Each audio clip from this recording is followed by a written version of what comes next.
Bienvenidos a Teatro Crítico, aquí en Oviedo Televisión. Ya saben que estamos todos los miércoles por la noche. Esta semana ha habido noticias que afectan realmente, creo que a todos los ámbitos. Hemos hecho una pequeña selección de ellas y es, bueno, las que pretendemos someter al análisis de nuestros invitados, que pasamos a saludarles de forma ya inmediata. A mi izquierda, Eduardo García. Hola, buenas noches. Begoña Malgor. Hola, buenas noches. Y Gustavo Bueno, que no me voy a equivocar como la semana pasada. Bueno, la primera noticia que os quería someter a vuestro análisis es, bueno, la que se montó el fin de semana en la autopista del Huerna. Más de 1000 vehículos atascados, un atasco monumental. Y bueno, las reacciones y las consecuencias de todo ello hemos estado viéndolas estos días. El gobierno dice que la culpa, bueno, habla de culpa posible de Aucalsa, la Guardia Civil dice que fue de Aucalsa, en fin, al final los usuarios los perjudicados.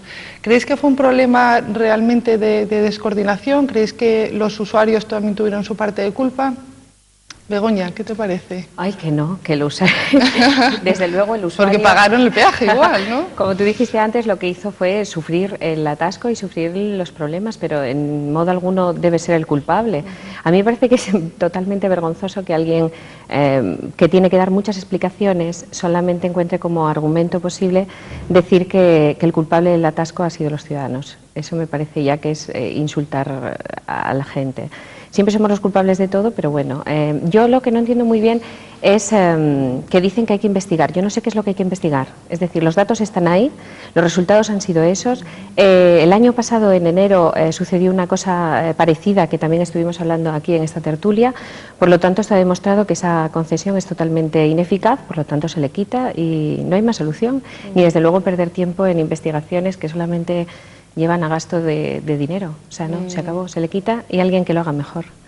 Gustavo, Aucalsa, Guardia Civil, ¿quién tuvo la culpa? Bueno, pues seguramente no solo eso, sino que también está implicado el delegado del gobierno y están implicados el ministerio. Seguramente son situaciones estructurales donde hay demasiadas autoridades. En realidad, el choque probablemente es entre el concesionario de la autopista y la Guardia Civil inmediatamente, que es la que tiene autoridad para detener el tráfico. Seguramente no tendría por qué tener esa autoridad. Es decir, si la concesión y es una autopista de peaje, la responsabilidad absoluta tendría que ser del concesionario. Y el concesionario seguramente en esas circunstancias sí que cuidaría más de pasar las quitanieves. Como en realidad luego lo que sucede también es que todos los políticos quieren apuntarse los tantos a favor o en contra, y como además hay una voluntad de criminalizar siempre al consumidor, es decir, yo pasé 24 horas antes de que sucediera esto, hice el viaje desde Madrid de vuelta, hacía una noche preciosa, no había ni una gota de nieve ni de agua, pero nada más salir de Madrid te decían, si viaja al norte lleve cadenas, que ya amenazando, con lo cual la responsabilidad te la transfieren al conductor que no lleva cadenas, cuando luego hemos sabido que al parecer en esa autopista no se pueden utilizar cadenas, porque como tiene tantos tramos de túneles, se estropean los neumáticos y utilizan cadenas, es decir, que no es la solución al parecer. Claro, no tiene sentido que Pajares, que está al lado del Huerna, que es más alto, que tiene mayores pendientes, las pocas quitanieves que trabajan para el Ministerio de Fomento, pues lo tenga limpio y expedito, y sin embargo esta autopista pues pasen estas cosas. Seguramente es por dejación por parte de la empresa que tiene esa obligación, seguramente desanimados pues porque van a reducir empleados, porque están cambiando de propiedad, que por las razones que sean, porque saben que hagan lo que hagan les va a caer todo encima y entonces pues prefieren pues esperar a que cierre la autopista. Claro, la solución que dijo el jefe político provincial, que tenían que haber cerrado antes, esa no es solución, menuda solución. La realidad es que no tiene sentido que una autopista que es prácticamente llana, que está perfectamente construida, que tampoco nieva aquí más de 10 centímetros, pues teniendo no sé cuántas docenas de quitanieves, pues no sean capaces de dejar el tránsito abierto y tengan luego que hacer estos números de llamar al ejército para no hacer nada, para hacer que hacen. Yo creo que es un despropósito derivado, en última instancia, de que hay muchas personas que están dispuestas a apuntarse los méritos siempre, en el caso de que haya éxitos, y no asumir responsabilidades. La solución para el futuro sería que absolutamente toda la responsabilidad fuera de quien cobra el peaje. Entonces, y con unas multas gravísimas si por su torpeza no fueran capaces de mantener el tráfico abierto. Ahora, mientras quede la disculpa de que va a llegar la Guardia Civil a cerrarlo en un momento determinado, o que el delegado del gobierno diga, pues yo lo hubiera cerrado antes, pues entonces seguirá esto para siempre. Y no es cuestión de pedir dimisiones, porque no es solo, esto va a pasar con unos partidos o con otros. Es una situación estructuralmente mal parida. Eduardo, ¿qué te parece? Hombre, yo coincido casi plenamente en que la responsabilidad de esa situación habrá de sobrecaer sobre la empresa concesionaria. Cuando a uno le pagan por hacer algo, tiene la responsabilidad de acometer esa obra o ese servicio, ¿no? El tema de la Guardia Civil, yo dudo mucho que si alguien llama a la Guardia Civil para lo que sea, hoy en día la Guardia Civil no vaya o no atienda ni a una sociedad tan importante como Aucalsa o a un requerimiento político. Las responsabilidades también hay que dividirlas en ciertos planos. ¿Quién tiene la responsabilidad del hecho? Pues la responsabilidad del hecho la tiene la empresa concesionaria, que es Aucalsa, que para eso cobra. Pero ¿quién tiene la responsabilidad de que Aucalsa se encargue de eso?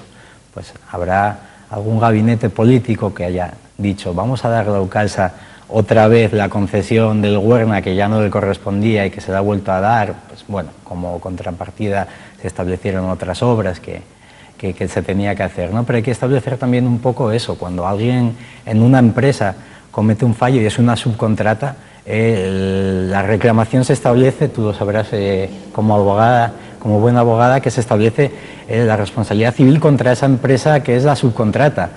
Pero el jefe del que ha hecho la subcontrata le dice, pero tú ¿a quién has contratado? Pues en este caso la responsabilidad política yo estimo que sea decirle al responsable de haber contratado una empresa que claramente no responde y además no asume responsabilidades, que son dos cosas diferentes, usted a quién ha contratado y por qué. Eso sería interesante, ya como decías, no vamos a sacar nada en claro, sea uno o otro, van a seguir pasando estas cosas, pero cuando hace uno algo mal, pues es meritorio también decirle, la ha hecho usted mal y no tenía que haber contratado a esta empresa. Sí, pero vamos a mirarlo de otro lado. Aucalsa fue una de las primeras empresas, bueno, que al principio era pública, cuando se hizo la autopista esta hace 30 años, o cuando fuera, o 40 años, era una empresa que estaba participada por las entonces dos diputaciones de León y de la provincia de Oviedo para hacer la autopista. Luego, con las crisis que hubo hace un montón de tiempo, pues se privatizó, y más recientemente, pues cuando se acababa ya la concesión de los 25 o de los 30 años que fuera, se renovó. Ahora, ¿por qué se renovó? Pues seguramente se renovó no tanto para, o además de dar favores a una empresa que luego resulta que es íntima amiga ahora, en su momento del PP, ahora del PSOE, y que ahora parece que se la han endosado a un fondo, al Citibank o a una empresa americana a partir de dentro de unos meses. Bueno, pero seguramente si por parte del Ministerio de Fomento, al margen de partidos, decidieron prorrogar esa concesión, fue porque era el modo para el Estado de gestionar una infraestructura cara de mantenimiento de la forma más barata. Porque la solución, que era liberar el Huerna de peaje, que es una reivindicación que, por cierto, en sucesivas elecciones ha ido prometiendo en Asturias y nadie la ha cumplido, eso supone un gasto de mantenimiento elevado para esa infraestructura. Porque y entonces, a mí me da la impresión de que que no es tanto negocio para la empresa concesionaria cuando le tienen controlados los peajes, le obligan a hacer todas estas cuestiones, es decir, que están casi, diríamos, aunque ingresen dinero, casi de favor, digamos, para resolver lo que costaría al ministerio correspondiente mantener ese asunto, puesto que no se atreven a privatizar otro tipo de autovías, etcétera, porque estaría muy mal visto. Y yo creo que juegan con eso para tener un relajo notable en sus obligaciones. Dicho de otra manera, que si tú te pones, como tú has argumentado perfectamente, diciéndoles, sí, sois los responsables y nos multamos, te dirán, sí, vale, pero entonces vamos a cobrar otros precios. Vamos a cobrar otros precios. Y entonces, yo creo que ahí es el equilibrio en el cual la situación es totalmente, no hay por dónde cogerla. Porque lo que estuvo mal hecho en su momento fue continuar la concesión, no haberla pasado a una explotación pública, o habérsela dado a una empresa privada que la gestionase, pagando el Estado en la sombra o lo que fuera, pero que de hecho funcionase. Entonces yo creo que aquí se están justificando unos con otros. Hombre, ahí en ese aspecto yo creo que negocio es negocio. Quiero decir, ninguna empresa, por muy pública que haya sido antes, va a coger una contrata de algo que no le dé dinero, porque también si viajas por España y ves otros peajes, este es un peaje caro. Es un peaje bastante caro para los kilómetros que son. Bueno, pues se puede argumentar que es un peaje de montaña, que son muchos más caros. Hacer los peraltes no es lo mismo. Por un kilómetro de una autopista de montaña haces 50 de una autopista en Castilla, sí, porque el gasto, claro. Pero claro, eso ya está amortizado. Entonces, yo creo que ellos sí tienen que hacer negocios. Si no les interesa, tú por eso subastas o demuestras tu interés, ¿no? A lo mejor se quieren hacer mucho más negocio. Porque yo cuando, por ejemplo, explicaban la maquinaria que existía, la pregunta es, bueno, probablemente la maquinaria sí estaba ahí, pero ¿había personal suficiente para llevar esa maquinaria y para que esa maquinaria estuviera funcionando? ¿O simplemente estamos hablando de la cantidad de vehículos que existen, pero que probablemente estuvieran paralizados? Y luego, por otro, o sea, eso por un lado, lo de la maquinaria. Luego tú decías lo de las cadenas, y a mí me llama la atención que cómo que no se puede... O sea, ellos decían... O sea, primero nos dicen que debemos utilizar cadenas en esa situación. Luego, cuando las personas llegaban con las cadenas al Huerna, no las podían utilizar porque les decía que no era conveniente. Yo creo que el perjuicio era en el asfalto. O sea, si utilizas cadenas, les estropeas el asfalto. Y claro, pero estropeas el asfalto... tanto del asfalto como los neumáticos dentro de los túneles. Como es autopista, sumando todos los tramos de túneles, pues no sé, habrá 15 kilómetros o un montón de kilómetros, 12, no sé cuántos kilómetros son, muchos kilómetros. Pues resulta que como no va a andar el personal poniendo y quitando las cadenas, pues causa más daño. Y de hecho, cuando se hacen los convoys, que va la máquina que te animes, no hace falta utilizar cadenas. Claro, es que está pensada para no utilizar cadenas. Claro. Si tienes 20 quitanieves y tantos tienen kilómetros 37 quitanieves o no sé cuántas. Eso está pensado para hacer lo que llaman convoys, cuando lleva mucho, claro. Bueno, el problema es que al final, no, que digo yo que al final Asturias está incomunicada por tierra, mar y aire. Bueno, tampoco. Bueno, por lo menos durante 22 horas estuvo absolutamente incomunicada. No, porque no hay que olvidar que gastando 1 hora más de tiempo, que no es tanto, se puede ir por Torrelavega y por Burgos, por los pueblos de España.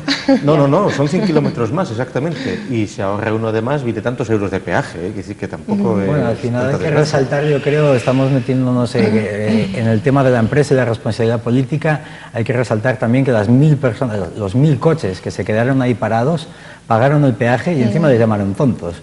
Que bueno, al final, pues... Y tuvieron mucha suerte de que esas 1000 personas... A la que hay que responder es a esa gente, claro. ¿no? Porque esa gente también iría a trabajar, o tendría sus horas de vacaciones, o tendría algún negocio que hacer que a lo mejor se ha perdido. ¿Qué responsabilidad? ¿Quién tiene la responsabilidad? Y bueno, o sea, tienes un avión, si pierdes un negocio, puedes pedir una responsabilidad por eso, porque ellos no cumplan. Que pidan responsabilidad a los ciudadanos a quien estimen oportuno. En plan cínico te pueden argumentar que has disfrutado de más horas de autopista por el mismo peaje. Claro.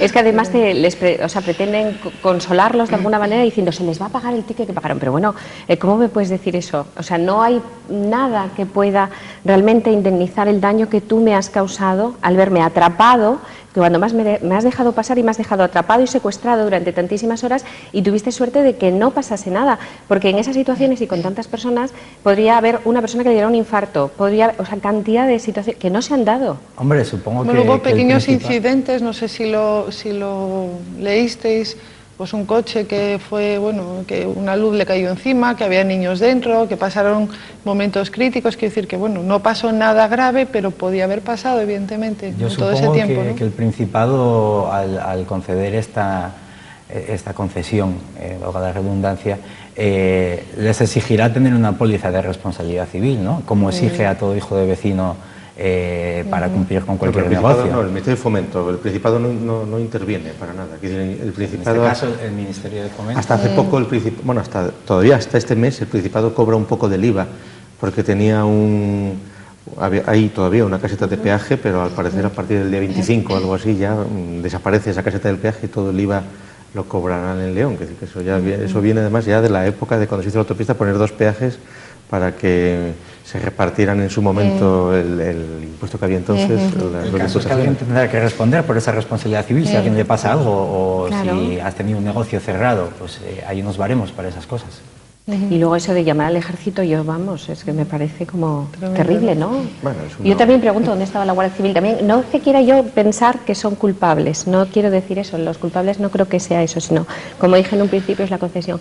Pero sí me parece que en determinados momentos donde se pueden producir este tipo de situaciones de emergencia y que se sabían que iban a suceder, puesto que ya se sabía que la meteorología era adversa y precisamente acertó de pleno, ¿cómo es posible que no se haya reforzado todo lo que es la seguridad por parte de eso? O sea, no lo entiendo. No, no solo eso, sino que se echa la culpa, como bien se dijo antes, al usuario, porque salió un responsable diciendo, es que el atasco se formó porque unos coches aparcaban a la izquierda, otros a la derecha, a poner las cadenas, unos se ponían así, hombre, pues es el colmo.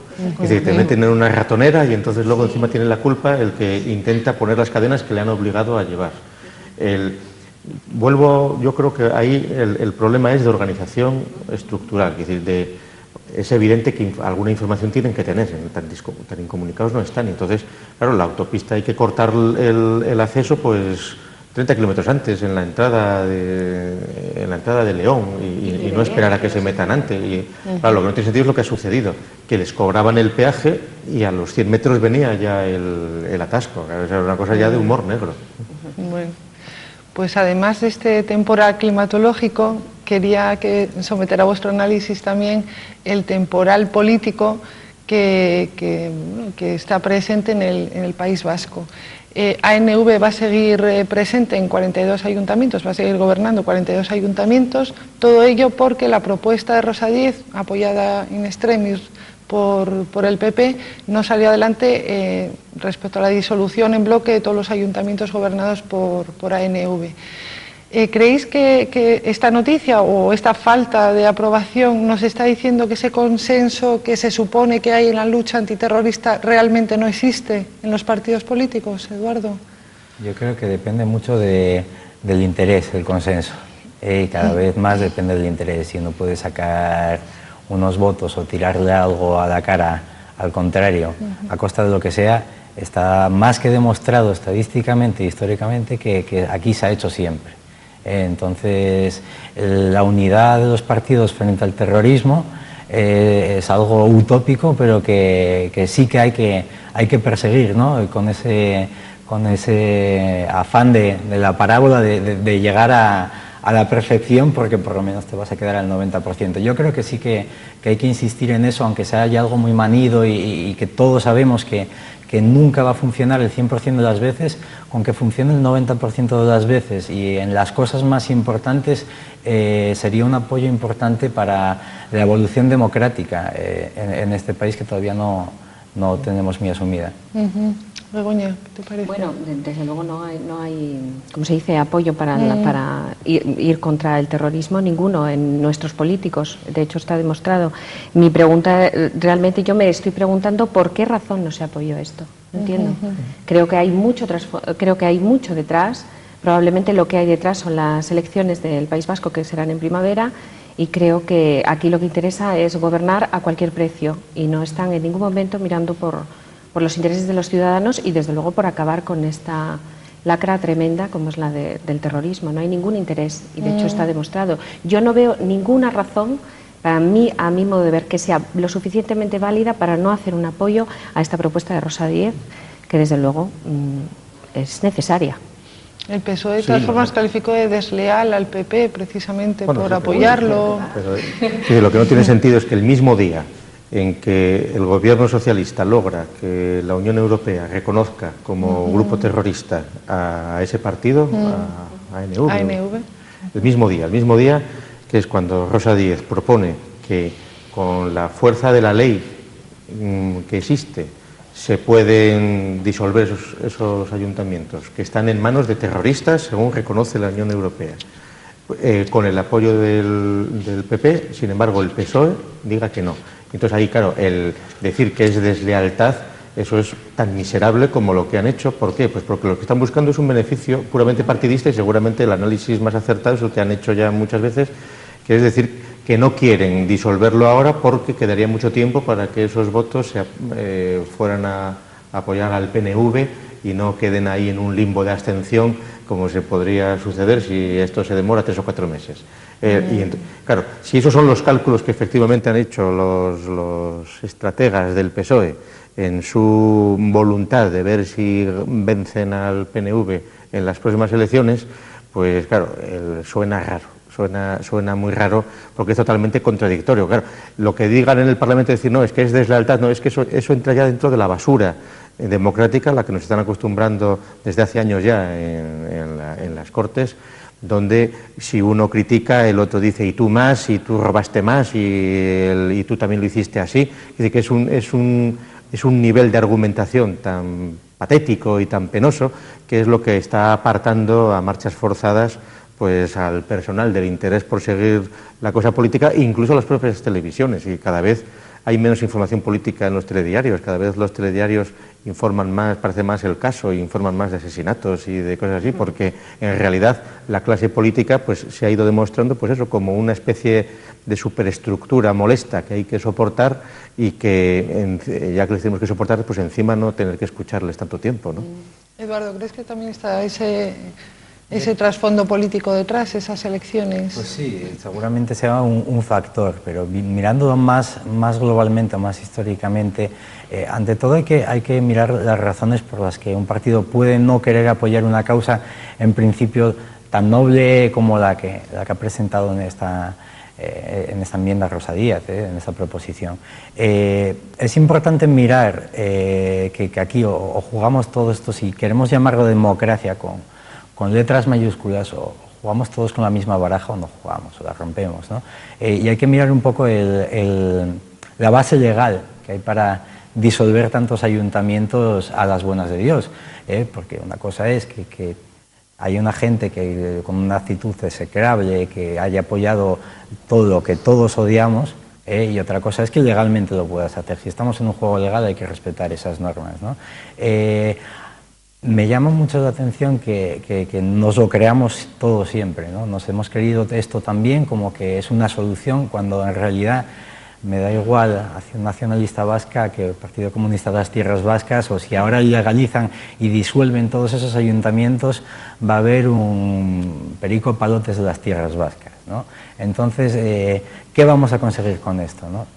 El que se disuelva un ayuntamiento y esas mismas personas se presenten a otras listas con otro nombre, y al final el trasfondo que tiene todo esto es el problema político que hay y la gente que está votando a esos partidos, ¿no? Hay que reconocer también que, pues, lo que decía, si es un juego político basado en la legalidad, hay una serie de votantes, que siempre estamos hablando de los partidos, hay una serie de votantes que tienen todo su derecho a votar lo que les dé la gana, y entre ellos a esa gente, ¿no? Eso también hay que respetarlo. Sí, no, el daño viene por haber permitido que esos partidos se presentaran, claro, cuando en su momento ya estaban todos definidos totalmente. Pero lo que hay que hacer, si tú y yo montamos un partido con un nombre y nos lo legalizan, pues hablamos con ella y que lo monte ella con nuestra historia y seguimos adelante, y todos nuestros amigos nos van a seguir votando. Yo creo que la serie de medidas, la batería de medidas que habría que tomar, pasaría en principio por inhabilitar a la gente, hasta que haya un número de formaciones y reformaciones de políticas que tengas a cuántas personas hay metidas en este tipo de partidos, pues hay 5.000, pues si con esta medida política inhabilitamos a 1.000, pues ya nos quedan menos, y gente que se pueda dedicar a eso, porque si es una disolución del ayuntamiento y cada uno se va para su casa, pues yo no le veo mucho sentido, ¿no? Lo que sí hay que ser fuerte con la ley, si se puede, es decir, oiga, usted ha estado apoyando unas cosas que no ha podido apoyar, y así como en los casos de Marbella se ha inhabilitado a las personas que ha correspondido durante 10, 15, 20 o 50 años, pues que se inhabilita a esa gente para que no pueda ser otra vez la misma persona con el otro nombre diferente el que te vuelva a montar la misma historia. Es que yo, ahora que sacaste el caso de Marbella, ¿cómo se pudo realmente deshacer un ayuntamiento tan rápidamente, y por qué los de ANV, no? O sea, es algo que yo sigo sin entender de ninguna manera, no lo entiendo. Hombre, estamos hablando de un ayuntamiento que ya es un partido de la Junta Provincial, de la Junta Autonómica, en ese caso. Aquí, en este caso, de las de la comunidad no vamos a esperar mucho en ese sentido, entonces eso dificulta un poco más el asunto. Y son muchos más ayuntamientos, ¿no? Con unos grupos, hay una serie de medidas las que dan lugar a que se establezca una disolución de un consistorio, ¿no? Y habría que ver parte por parte si se han dado esas medidas o no. Yo creo que una disolución en bloque sería algo que, pues muy deseable que fuese, legalmente no se sostendría. Se ha llegado a un grado de dejación ya, de cumplimiento de las leyes, que prácticamente es muy difícil pretender ponerse en serio. Es decir, pues la ley de las banderas se incumple continuamente y así sucesivamente. Es decir, y entonces tampoco hay ninguna voluntad de llevar al límite. Y, hombre, siempre para consumo interno pues podrán decir, hombre, es que esto es para tenerlos mejor controlados, para ver si podemos mantener la media de tener a 2 etarras o a 1 cada 2 días, ¿no? Que es lo que ha dicho el presidente que se ha hecho en los últimos 2 años, etcétera, etcétera. Ahora, lo que sí contrasta las declaraciones que se dicen, vamos a controlarles, no vamos a permitir, no, si es que parece que hasta van a poder seguir gestionando los nuevos fondos esos ayuntamientos, etcétera, etcétera, claro. Con lo cual ya es una cosa... Yo creo que habría que tirar por inhabilitar a la gente. ¿Cuántos ayuntamientos estamos hablando? 42. 42. ¿Y qué media son pequeños, de concejales? Pues una media de 6 concejales, pues son 240 y tantos, 252 concejales que puedes inhabilitar políticamente y bueno, pues dejan de manejar dinero público, dejan de manejar dinero, que eso sí es muy grave, porque nosotros lo vivimos desde una realidad diferente, desde casi un tema meramente político y no social, pero bueno, en los ayuntamientos hay gente que ha tenido víctimas en su familia, que está pagando impuestos municipales que el concejal de turno se está gastando, ¿no? Entonces eso habría que actuar en ese sentido, inhabilitar a esa persona. Usted ya no va a gastar dinero público, ni va a recibir ningún tipo de subvención, ni se va a poder dedicar a la política, ¿eh? Bueno, desgraciadamente nos hemos quedado sin tiempo. No sé si queréis añadir algo brevísimamente, si no lo dejamos aquí. Seguro que vamos a seguir hablando de este tema porque trae la cola, como otros muchos. Teníamos otros temas bueno, para plantearos, pero para la semana que viene los comentaremos. Darles las gracias, como siempre, a ustedes por estar ahí, a vosotros por haberos acercado hasta aquí y comentarnos todas estas cosas. Saben que después de publicidad continúa Teatro Crítico con el debate. Hoy se va a dedicar a la revista El Basilisco, que cumple 30 años. Y bueno, estará Gustavo Bueno aquí presente para hacer también sus comentarios. Nada más, muy buenas noches.